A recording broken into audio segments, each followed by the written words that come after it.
দর্শক, এটাকে বলা হচ্ছে ব্ল্যাক ডায়মন্ড পাউডার। অর্থাৎ এই পাউডারটি সংগ্রহ করা হয় ফসলি জমির কাদাকে শুকিয়ে।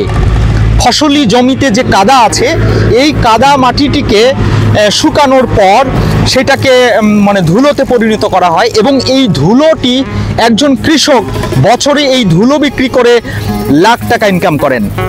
আমি এমন একটি জায়গায় আজকে দাঁড়িয়ে আছি এবং আপনাদেরকে এমন কিছু তথ্য জানাতে চলেছি যেখানকার বা যে এলাকার মানুষ তাদের ফসলি জমির কাদা শুকিয়ে সেটিকে এই কাদা বিক্রি করে বছরে লাখ টাকা ইনকাম করে এবং সেই সাথে তারা সেই ফসলি জমিগুলোতে কিন্তু চাষবাসও করে থাকে। দর্শক, চমকপ্রদ এই ভিডিওটি আজকে আপনাদের জন্য।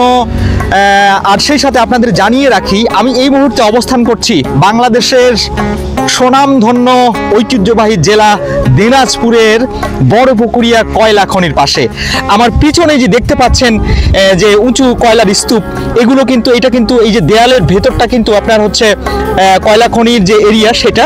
এবং এখানে আপনারা দেখুন যে কয়লাগুলো খনি থেকে উত্তোলন করার পর এগুলো কিন্তু এভাবে মানে স্তরে স্তরে উঁচু টিলার মতো সাজিয়ে রাখা হয় এবং দেখতে অনেকটা দূর থেকে দেখতে পাহাড়ের মতো লাগে। আসলে এটা কিন্তু কোনো পাহাড় না, এটা এগুলো অনেক নিচ থেকে উত্তোলন করা হয়েছে এবং উত্তোলনকৃত কয়লাগুলো ঠিক এভাবে সাজিয়ে রাখা হয়। তো চলুন আপনাদেরকে এবার দেখাবো এখানকার আশেপাশের যে কৃষকরা আছেন তারা কিভাবে তাদের ফসলি জমির কাদা বিক্রি করে বছরে লাখ টাকা ইনকাম করেন। দর্শক, দেখতেই থাকুন আজকের এই স্পেশাল ভিডিওটি। এই যে এগুলো কিন্তু সব মাটি।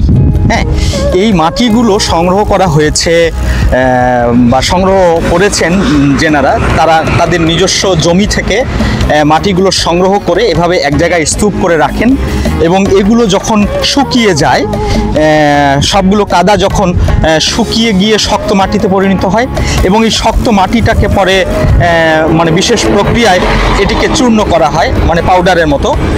কাদা মাটিগুলোকে বিশেষ প্রক্রিয়ায় এগুলোকে পাউডারের মতো করা হয়, মানে ধুলোতে পরিণত করা হয় এবং এই ধুলোগুলো যখন শুকনো মাটি থেকে যে ধুলোটা তৈরি করা হয় কয়লার, এই ধুলোটা কিন্তু একদম বিক্রির জন্য প্রস্তুত। এখন বিভিন্ন ক্রেতারা যাদের এই কয়লার পাউডার প্রয়োজন হয় বা এই ধুলোগুলো প্রয়োজন হয়, তারা কিন্তু এখানকার নির্দিষ্ট ব্যক্তিবর্গের সঙ্গে যোগাযোগ রেখে এই ধুলোগুলো তারা দেখা যাচ্ছে ক্রয় করে নিয়ে যায় বিভিন্ন অঞ্চলে। এবং প্রিয় দর্শক বন্ধুরা, আপনারা এই যে ড্রেনটি দেখতে পাচ্ছেন, এই ড্রেনের পানিগুলো কিন্তু আপনার সোজা ভাষায় বলতে পারেন যে কয়লা পরিষ্কার করা পানি বা খনি থেকে উত্তোলনকৃত কয়লার সাথে যে পানিটা আসে সেই পানিটাও কিন্তু এর সাথে মিশ্রণ রয়েছে। এবং এই পানিগুলো এই নালা দিয়ে বাইরে গিয়ে রাস্তার ওপাশে গিয়ে ফসলি জমির ওপর দিয়ে বা বিশেষ বড় ড্রেন দিয়ে দেখা যাচ্ছে বাইরে অন্য সব নদীর সাথে যুক্ত হয়ে যাচ্ছে এবং এই পানিগুলো যে জমিগুলোর উপর দিয়ে যাচ্ছে সেই জমিতে জমে থাকা যে নতুন জমে থাকা যে কাদা, এই কাদা মাটিটা কিন্তু সংগ্রহ করা হয়। এই যে আপনি দেখুন, এই যে এই পাশে দেখুন, এগুলো কিন্তু কাদা। হ্যাঁ, এই কাদাগুলো এই যে সংগ্রহ করে রাখা হয়েছে, এই যে এগুলো সংগ্রহ করে এগুলো আপনার এই যে দেখা যাচ্ছে পাশের জমি থেকে এগুলো কিন্তু এই যে লেকগুলো থেকে এগুলো থেকে কিন্তু নির্দিষ্ট সময় পর পর এই কাদাগুলো বা এই বালিগুলো উপরে যে আপনার হচ্ছে কাদা বা বালিগুলো জমে যায় সেগুলোকে কিন্তু উঠানো হয়, উঠিয়ে ঠিক এভাবে রেখে দেওয়া হয় এবং এগুলো কিন্তু শুকিয়ে গেলেই আপনার হচ্ছে বিক্রয় উপযোগী হয়ে যায়। তবে এই কাদাগুলির মধ্যে যেগুলো বালি মিশ্রিত মাটি বা বালি মিশ্রিত, সেগুলো কিন্তু আপনার চূর্ণ করার কোনো প্রয়োজন হয় না, এগুলো শুকিয়ে গেলেই পাউডার হয়ে যায়।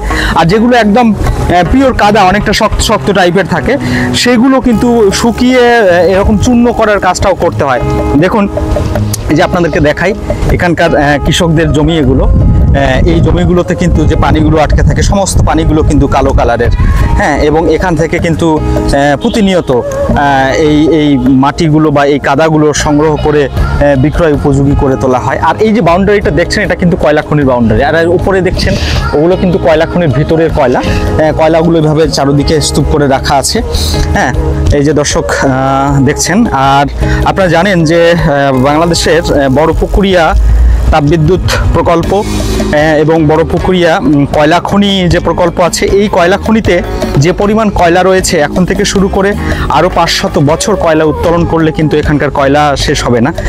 এত বিপুল পরিমাণ কয়লা এখানে মজুদ রয়েছে। দর্শক এই যে দেখুন এটা থেকে কাদা উত্তোলন করা হয়েছে এবং কাদাটা উত্তোলন করার পরে দেখুন পানিটা কত পরিষ্কার মনে হচ্ছে। হ্যাঁ, ঠিক কীভাবে এই যে দেখুন ওই পাশে কিন্তু কাদাটা উত্তোলন করা হয়েছে। এই ড্রেনটা কিন্তু একদম ডিরেক্ট খনি থেকে বের হয়ে এসছে। সবশেষে একটি কথা বলতে চাই, আপনারা এখনও যারা আমাদের রেলি স্টার ইউটিউব চ্যানেলটিকে সাবস্ক্রাইব করেননি, অনুগ্রহ করে চ্যানেলটিকে সাবস্ক্রাইব করে বেল আইকনে চাপ দিয়ে আমাদের সাথেই থাকুন। আর এতক্ষণ আপনাদের সাথে ছিলাম আমি তাজমিনুর রহমান। দেখা হচ্ছে বড় পুকুরিয়া কয়লা খনির দ্বিতীয় পর্বে। আল্লাহ হাফেজ, সবাই ভালো থাকুন।